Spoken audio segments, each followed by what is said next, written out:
Sa mga palangga, viral at pinag-uusapan ngayon ang patungkol dito sa revelasyon ni Sarah Ferguson, okay, ng ABC News Australia.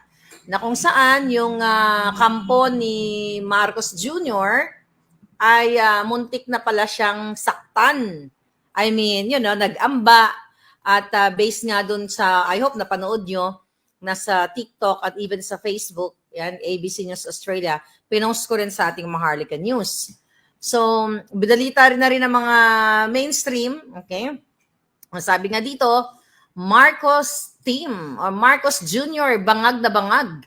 Sinubukang ipatigil ang panayam sa usapang ill-gotten wealth. Ayon sa kay Sarah Ferguson nga ng ABC News Australia. So sinubukan ng kampo ni Kuting na ipatigil yung pag-i-interview matapos tanungin ni Sarah Ferguson. Talagang allergic sila dito sa pangalang Sarah, no? Matapos tanungin ang tungkol sa nakaw na yaman ng mga buwaka ng Genemes na pamilyang Araneta Marcos Romualdez. Alright? Sa isang TikTok video na sinabi nga ni Sarah, ikinuwento niya ng journalist kung paano kumilos yung mga minders o yung mga Guardia Civil, Alipores. Kapag in-interview niya si Kuting, nandiyan yung kanyang mga yaya. Kasama na lahat yan. So, kinuwento ng journalist na sabi niya, ito exact word niya, what is not visible except for a few, literally like a few little shadows on the screen. So, tinuturo niya yung pwesto ni Kuting sa interview. Sabi niya, is that from the moment that I mentioned his father, the minders, first of all, start to move. Oh, parang gustong, kapag ganon ang mga galawan, bakit ka parang approaching to the interviewer at kay Kuting, di ba? Kung wala namang, hindi naman nananakit yung interviewer, nagtatanong lang naman tungkol sa pagnanakaw. Actually, hindi pa nga kasali yung mga ninakaw yung mga putang inang kayong lahat dyan eh. Sa smuggling sa pulburon at ngayon, yung mga pagnanakaw ni Lisa Marcos, ni Lisa Araneta ang hinayupak. Hindi pa kasama yung nakaw nyo ngayon. Sabi ni Sarah Ferguson, they start to talk amongst themselves. Siguro nagbulong-bulungan ang mga itat. Ano na ba natin yan? Ganon kasi yung gawain ni Marcos Jr., ni Lisa, na kapag pinag-uusapan ng kanilang anomalya, ang kidnapping ni Lisa sa Turkey, okay, lahat ayaw pag-usapan ng mga yan. Ang pulburon, ang smuggling, sanay sila sa Pilipinas na kaya nilang kontrolin ang mga walang balls na mainstream media na mga duwag. Okay? Na walang pakialam sa bayan. Kaya sumisip-sip na lang kay Lisa kahit nilalapastangan na ang kaba ng bayan. Tuloy natin. Sabi ng journalist, then they start talking to the producer. Right? Trying to get to shut the interview down. Imagine ninyo, gustong patahimikin, gusto i-silence, eto yung ginagawa exactly ni Lisa, ni Kuting, yung mga nakapaligid sa kanya na sina-shutdown tayo. Sina-shutdown si Pastor, sina-shutdown si Pangulong Duterte, sina-shutdown ako, sina-shutdown tayong lahat. It's like parang gusto tayong gurgurin lahat. Nasa Australian land na sila, di ba? Pero gusto pa nilang i-practice yung kanilang kahababuyan, kahayupan na gustong patahimikin ng isang journalist. Nasa Australia sila. How much more? Nasa Pilipinas, kaya naman, itong mga journalists ay duwag din. I'm sorry, pero ang iba sa kanila takot. At ang iba naman talaga sa kanila nababayaran. Yan ang katotohanan. What happens, sabi ganon? What happens when you ask, sabi ni, pagpapatuloy nito ng journalist, what happens when you ask a president question about his father's corruption? So, binrake down niya yung mga corruption, di ba? Sa ng Marcos Sr. At ngayon, mga palangga. So, ano pa yung sinasabi niya dito?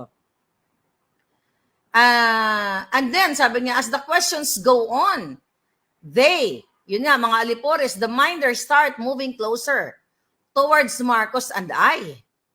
They are standing just behind his chair.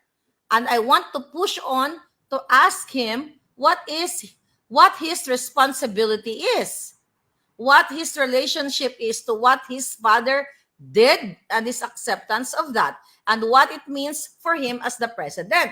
So tinatanong niya, anong partisipasyon? Simple lang yan, nakinabang, lumamon si Kuting sa, even lumaki siya ng walang backbone, kasama ang mga putang ina nilang pamilyang nagnakaw, nagpasarap sa kaban ng bayan.